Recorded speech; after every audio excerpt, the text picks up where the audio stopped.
semuanya, setelah tadi kita udah perkenalan sama anggota kelompok kami, sekarang aku sebagai perwakilan kelompok ingin mempersembahkan tugas video ini sebagai bentuk pemenuhan penilaian dalam mata kuliah kecurangan pelaporan keuangan. Yuk, kita lihat videonya. Fraud based scheme. Untuk jurnal yang dipakai yaitu dari Detecting Financial Statement Fraud, yang judulnya An Alternative Evaluation of Automated Tools Using Portfolio Performance. Nah, berdasarkan jurnal tersebut, revenue based fraud adalah manipulasi pendapatan yang dilakukan secara sengaja oleh manajemen perusahaan untuk meningkatkan performa keuangan secara semu dalam laporan keuangan. Nah, untuk contoh praktiknya yaitu yang pertama ada pengakuan pendapatan sebelum waktunya atau premature revenue recognition. Yang kedua ada pendapatan fiktif yaitu fake sales. Yang ketiga ada piutang usaha yang tidak seimbang dengan penjualan. Kemudian berdasarkan jurnal tersebut juga dijelaskan bahwa revenue based fraud dapat dideteksi menggunakan model automated tools berbasis machine learning atau yang bisa kita tahu sebagai AI. Nah, evaluasi modelnya dilakukan menggunakan performa pasar saham, bukan sekedar akurasi statistik. Untuk hasilnya menunjukkan bahwa perusahaan yang memiliki skor risiko fraud tinggi cenderung underperform di pasar saham, yang menunjukkan adanya hubungan nyata antara sinyal fraud dan juga nilai perusahaan.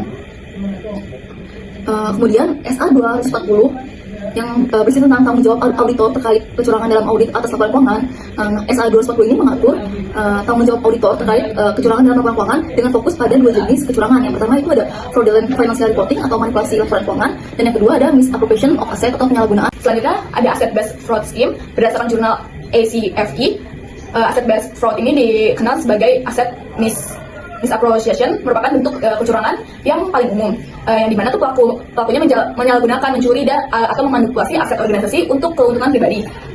Contoh praktik yang dilakukannya itu pertama pencurian kas secara langsung atau melalui skimming. Yang kedua ada pengeluaran fiktif, contohnya itu reimbursement palsu atau payroll fiktif. Yang ketiga ada pencurian aset non-kas seperti inventaris dan perlengkapan. Yang keempat ada overstatement nilai aset tetap. Contohnya itu pada PT Lucky Semesta.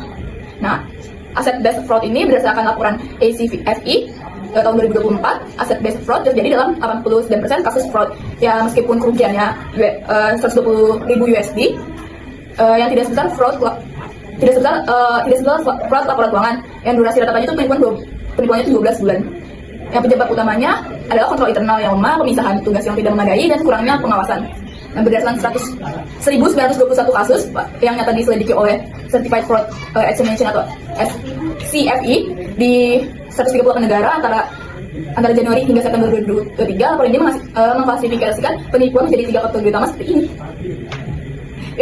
Yang dimana dampak dari manipulasi ini tuh dapat menyebabkan distorsi dalam analisis keuangan yang menyesatkan proses pengambilan keputusan atau dan menimbulkan kerugian besar jika ketahuan di kemudian hari. Red yang sering muncul meliputi lonjakan mendadak dalam nilai aset. Kedua, tidak adanya pengujian penurunan nilai atau impairment, yang serta rasio aset lancarnya itu terlalu tinggi dibandingkan dengan pendapatan arus kas yang dihasilkan. Selanjutnya ada kasus aset based fraud, yaitu PT Lucky Semesta menggabungkan nilai aset tetap berupa tanah dari 50 miliar menjadi 150 miliar melalui appraisal tidak independen untuk meningkatkan ekuitas perusahaan. Metode analisis yang dipakai itu dengan prosedur audit berdasarkan ACFE 2024. Yang pertama itu audit dokumen appraisal dan validasi nilainya. Tujuan prosedur ini memverifikasi bahwa nilai tanah dalam laporan keuangan berasal dari appraisal yang valid. Dan penerapannya pada kasus PT Lucky yaitu nilai tanah meningkat drastis tanpa dasar appraisal kredibel. Yang kedua ada konfirmasi eksternal ke appraiser independen. Tujuannya mengonfirmasi keaslian dan objektivitas laporan appraisal dengan pihak ketiga independen. Dan penerapannya pada kasus PT Lucky Semesta yaitu laporan appraisal ternyata berasal dari pihak internal bukan dari independen. Yang ketiga ada appraisal legalitas dan independensi appraisal.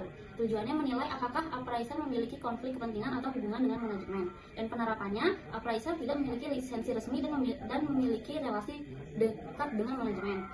Selanjutnya analisis rasio keuangan dan benchmarking. Tujuannya mendeteksi anomali rasio keuangan seperti ROA, debt, dan fixed asset turnover. Penerapannya pada kasus PT Lucky Semesta yaitu debt turun drastis karena ekuitas naik, tidak sebanding dengan operasional perusahaan. Selanjutnya analisis red flag berdasarkan fraud triangle. Tujuannya mengidentifikasi potensi motivasi manajemen untuk manipulasi laporan keuangan. Penerapannya manajemen ditekan untuk memperbaiki posisi keuangan demi pinjaman bank. Selanjutnya rekonsiliasi catatan aset tetap dan bukti fisik. Tujuannya memastikan nilai aset tetap sesuai dengan kondisi fisik dan pencatatan akutansi. manipulasi. Penerapannya tidak ada pencatatan pembelian tanah baru, hanya perubahan nilai pencatatan. Selanjutnya, wawancara dengan manajemen dan staf terkait. Tujuannya untuk menggali informasi langsung tentang proses revaluasi aset dan pengambilan keputusan. Dan penerapannya adalah CFO mengaku menerima appraisal dari pihak terpercaya tanpa proses evaluasi formal. Dan yang terakhir, evaluasi sistem pengendalian internal dengan tujuan menilai kelemahan dalam sistem kontrol yang memungkinkan terjadinya manipulasi. Penerapan pada kasus PT Laki Semesta yaitu tidak ada SOP tentang revaluasi aset tetap dan tidak ada pengawasan independen. Kemudian ada kasus revenue based fraud. Contoh kasusnya seperti perusahaan Intijaya melakukan channel stuffing senilai 100 miliar di kuartal 4 2024 untuk meningkatkan profit margin sebesar 15%. Metode analisis yang digunakan yang pertama adalah analisis tren penjualan dengan dasar sumber ISA 520 seperti penjualan pada kuartal 4 2004 melonjak 100 miliar rupiah secara tiba-tiba, tidak sesuai pola historis, indikasi awal. Ini termasuk indikasi awal channel stuffing. Yang kemudian ada waspada manipulasi pendapatan. Dasar sumbernya adalah ISA 240. Auditor harus curiga terhadap upaya menaikkan profit margin 15% melalui pengakuan pendapatan tidak sah. Kemudian ada analisis arus kas versus penjualan. Dasar sumbernya adalah ACFE fraud manual, yaitu penjualan meningkat tajam tetapi tidak diiringi kas masuk, mengindikasikan pendapatan fiktif atau belum terrealisasi.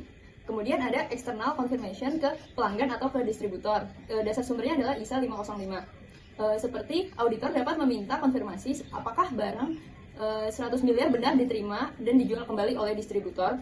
Kemudian ada analisis piutang usaha. Dasar sumbernya dari ACFE fraud manual. Seperti banyaknya piutang yang tak tertagih dari kuartal 4 2024 menguatkan dugaan bahwa penjualan bersifat semu atau dipaksakan. Kemudian ada hasil analisis.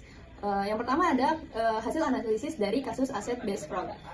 Identifikasi dampak penggelembungan yang pertama adalah aset tetap yaitu tanah meningkat 100 miliar secara tidak wajar. Yang kedua, karena penilaian aset dicatat lebih tinggi, maka selisihnya 100 miliar biasanya dicatat sebagai kenaikan surplus revaluasi atau laba ditahan, sehingga ekuitas juga meningkat sebesar 100 miliar. Kemudian, total aset akan meningkat secara langsung sesuai nilai yang digelembungkan, memberikan kesan perusahaan lebih besar dan lebih stabil. Yang terakhir ada, dengan ekuitas yang menambah 100 miliar, maka nilai DER akan lebih kecil. Karena DER memiliki nilai yang lebih kecil, maka perusahaan akan terlihat lebih sehat daripada aslinya. Terhadap profit margin, ada channel stuffing menyebabkan penambahan Rp 100 miliar dalam penjualan pada kuartal 5 2024 dengan biaya tetap yang relatif tidak berubah. Laba bersih meningkatkan akibat penjualan yang lebih tinggi. Kenaikan laba bersih terhadap penjualan menyebabkan profit margin meningkat sesuai target manajemen 15%. Peningkatan ini bersifat sementara karena didasarkan pada penjualan belum tentu valid. Barang yang tidak diminta dapat dikembalikan oleh distributor menurunkan kembali laba bersih di periode berikutnya. Praktik ini digunakan untuk mempercantik laporan keuangan dalam jangka pendek, bertentangan dengan prinsip keterandalan dan penyajian wajar dalam laporan keuangan. Kasus asset based fraud. Rekomendasi solusi, yang pertama ada penguatan pengendalian internal, yang kedua pengendalian risiko atas revaluasi aset, ketiga pengendalian aktivitas operasional dan keuangan, keempat transparansi informasi dan komunikasi yang efektif, yang kelima pemantauan berkelanjutan dan audit internal yang aktif. Selanjutnya ada kasus revenue based fraud. Dampak terhadap current ratio, ada channel stuffing menyebabkan pengakuan penjualan sebagai piutang dagang. Selanjutnya ada piutang meningkat aset lancar dan current ratio. Lalu praktik ini tidak mempengaruhi kewajiban lancar utang jangka pendek sehingga tidak ada perubahan pada sisi kewajiban. Akibatnya current ratio perusahaan meningkat meskipun kas belum diterima dari transaksi tersebut. Peningkatan current ratio ini tidak mencerminkan likuiditas yang sehat dan dapat menyesatkan pihak yang mengandalkan rasio keuangan karena sifatnya manipulatif. Peningkatan current ratio akibat channel stuffing tidak dapat dijadikan dasar untuk pengambilan keputusan yang sehat. Dan solusi kasus revenue based fraud. Ada lakukan cut-off testing yang ketat di akhir periode, kemudian tetapkan batas pengakuan pendapatan sesuai kontrak dan bukti pengiriman, kemudian audit pendapatan agar sesuai dengan ketentuan kontraktual, kemudian catat dan uji cadangan retur penjualan secara wajar, kemudian pastikan komunikasi efektif dengan distributor untuk verifikasi penjualan nyata, kemudian perkuat monitoring penerimaan kas dan lakukan rekonsiliasi rutin, kemudian terapkan kebijakan pengakuan pendapatan hanya untuk yang telah terrealisasi, kemudian simpan dokumen penjualan dan pengiriman secara rapi dan mudah diakses, kemudian tingkatkan transparansi dan verifikasi transaksi dengan distributor, kemudian evaluasi kredit pelanggan dan tetapkan batas kredit wajar, kemudian lakukan pencadangan piutang ragu-ragu berdasarkan analisis umur piutang.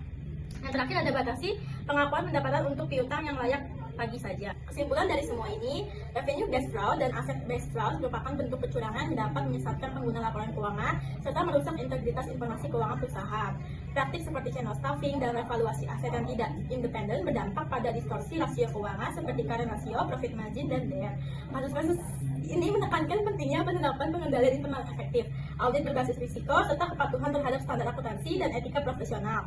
Pencegahan dan deteksi fraud harus menjadi bagian dari tata kelola perusahaan yang berintegritas dan berkelanjutan. 다음에 또